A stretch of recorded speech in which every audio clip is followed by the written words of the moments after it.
Innova made Discmania discs were some of the highest quality disc golf discs ever made. When Innova was producing Discmania molds, we saw some of the best disc golf discs that were ever created. What I have here today is an old Innova made Discmania driver that a lot of you guys probably have never thrown, and some of you may never even have heard of. We have a CD3 here. We also have a CD3 to go alongside this S-Line CD3. The flight numbers are 11, 5, -1, 2.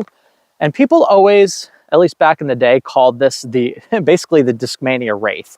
It was a bit slower than the PD2, a little faster than the PD, but this disc never really caught the steam that I felt like it deserved. It still had a ton of reliable stability, but didn't have that super wide rim of a full-on distance driver. The only pro that I remember throwing these consistently was Nate Perkins, and he had a couple special runs that were in the swirly S-Line plastic, and those ones I remember being a little bit more understable than I expect these to be. I've never thrown the S-Line one. Shout out to my boy Wes. He hooked me up with this just the other day. And then the C-Line one is from my old collection from way back in the day. Again, I remember this one being stable. We'll throw the S-Line first. Let's see how this S-Line boy flies.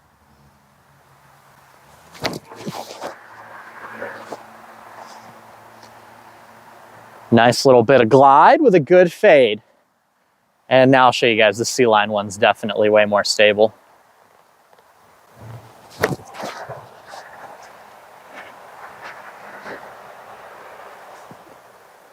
Both very good flyers.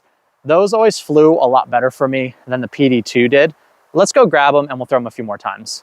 With Eagle probably leaving Discmania, Niklas Antila leaving Discmania, Discmania is going to be in a really interesting spot from a marketing standpoint.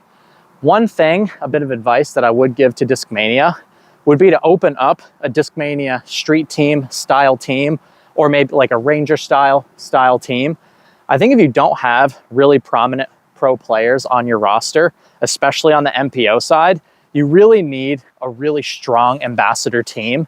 And those ambassadors need to be treated like proper Team Discmania members. Because I think if you don't have that pro presence on tour, you want people all over the world proudly representing your discs. So if they're unable to sign a big pro in the off season, maybe they don't get the Gannon Burr, maybe they don't get one of the other big name pros, they're gonna have to have a really strong ambassador team if they plan on selling a lot of discs this year. S-Line.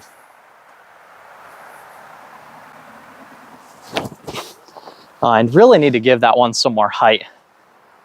But it certainly seems just as stable, if not more stable, than the C-Line. The C-Line's a lot domier, and I anticipate because of that, I expect it to go a little bit farther.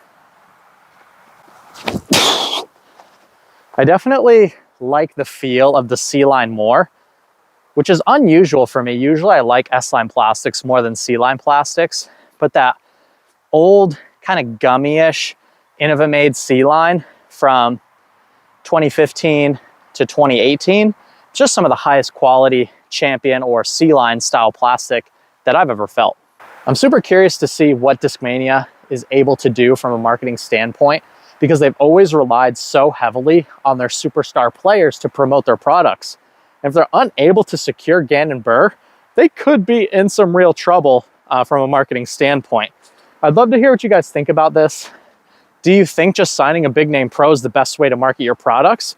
Or are there other ways you can do it better? I'm really curious what you guys think in the comment section down below, because as someone that creates a lot of content, and I make a lot of promotional videos for all kinds of brands, I'm curious, what do you feel like is the best way to market disc golf products? Is it through content creators? Is it through pros? Is it through ambassador programs, commercials? Where do you guys think is the best way to advertise disc golf products? So with the current landscape of the sport, disc golf doesn't have enough fans to have 100 players with a massive amount of influence. I'd say in disc golf, we have about 25 top players that have enough influence to carry a brand to the top. And when you lose Eagle and you lose Simon Lizotte and you lose Niklas Antila, your best, once Simon's gone, your best European player, I just wonder where things go from there. And I'm super curious what you guys think is gonna happen with Discmania, because I'm not entirely sure. Oh, so that's the height we're looking for. That got a little bit more flip to it. Again, I'm kind of throwing like a weenie. I haven't thrown in, man, what feels like a week-ish. and C-line. That C-line one definitely seems to fly a little bit better for me. They're both very overstable. And the CD3 always had a reputation of being really flippy and understable. And I think with the less wide rim, and as you can see, reliable stability, it was a disc that massively flew under the radar of most because Discmania's best players just simply weren't throwing it. And it totally makes sense because for Eagle and for Simon, that CD3 would be unthrowably understable for players that throw as hard as they do. But for mere mortals like you and I, or even touring pros that just don't throw as hard as those guys, which is basically everybody because nobody throws as hard as Eagle and Simon, it's a really solid, reliable, and consistent distance driver that I felt like you could truly depend on. But because those top guys weren't throwing it, it was a disc that just never became super popular, which I find kind of weird. All right, maybe my theory about the C-line and the dome is just cap, because the S-line actually went a few feet farther than the C-line. The CD3 is one of those awesome discs that I think flew under the radar. Anybody that was bagging a PD2 during peak Eagle and Simon eras probably should have been bagging one of these guys, because this is a really nice flyer. It's still controllably overstable, but it's stable enough to where I feel like I can really crank on it and it's not gonna like turn and burn over on me like some DD3s have done for me in the past. I'd love to hear in the comment section down below, what's a slept on disc that has been discontinued that you wish they still made? Comment that below. I'm a big fan of discontinued discs because there's some really great discs that just never became super popular, even though they're incredible.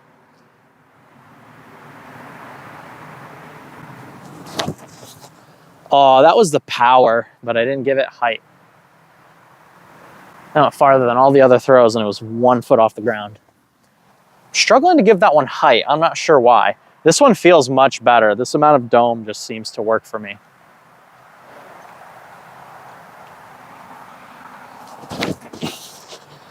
There we go. Starting to warm up a little bit right at the end of the video. Those are definitely the two best rips we had all day. Innova made Discmania discs, in my opinion, was the peak of Discmania disc performance. And granted, they had some major supply issues, particularly with Signature Series discs. These discs were of the highest quality. They were really good. And I think the CD3 was one, again, it was super underrated that I feel like a lot more people should have tried when they had the chance. They're pretty hard to find these days, but I'm sure there's some of you guys out there that, still bag and throw them. The swirly S-line ones had a bit more flip to them. So if you are an Innova-made Discmania collector, I would highly recommend trying to find one of the Australia Open swirly S-line CD3s or the Nate Perkins CD3s, because they're just a little bit more understable. Well, all right, guys, CD3, Innova-made Discmania disc. These are really good, controllable, and reliable distance drivers that, again, very underrated. A lot more people should have tried these out when they're in full production, when they were easy to acquire, because it's a really awesome distance driver, and this would have been a much better choice for most people than the PD2. The PD2, you need to be an absolute beast to throw it well. We all know that. This was the favorite driver of Simon Lizotte, Eagle McMahon, and many other power throwers. But yeah, this was just one that people didn't really seem to like it that much, but I still think they're really good. Anyway, I'll see you guys in the next video. Comment down below. You're watching Iceberg TV, and take care.